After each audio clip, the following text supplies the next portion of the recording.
টোটো চালিয়ে টাকা আয় করে এনে তোমাকে ডাক্তারে নিয়ে যাব। বাড়িতে অসুস্থ স্ত্রী, একটা প্যাসেঞ্জার হচ্ছে না। আমাকে একটু দুর্গা প্যান্ডেলে নিয়ে যাবে? হ্যাঁ হ্যাঁ অবশ্যই, বসুন। শুনেছি নাকি এই প্যান্ডেলে দুর্গা স্বয়ং নিজেই আসেন, তোমাদের ভয় লাগে না?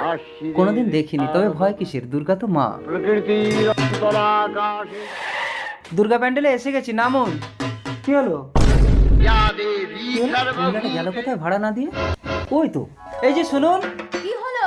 আপনি কখন নামলেন? ভাড়াটা দিয়ে যাবেন তো? ভাড়াটা তোমার সিটের উপরে রেখে এসেছি গো। সেই দুর্গাই হ্যাঁ, সোনা বাঁধানো শাঁখা। হ্যাঁ? এক নিমিষে কোথায় গেল? তার মানে দেবী দুর্গা। এই সোনা বাঁধানো শাখাটা বিক্রি করে আমার বউর চিকিৎসা করবো। ধাপ্পা! এ কি, তুমি সুস্থ হলে কি করে? সবই মা দুর্গার ইচ্ছা গো। জয় মা দুর্গা।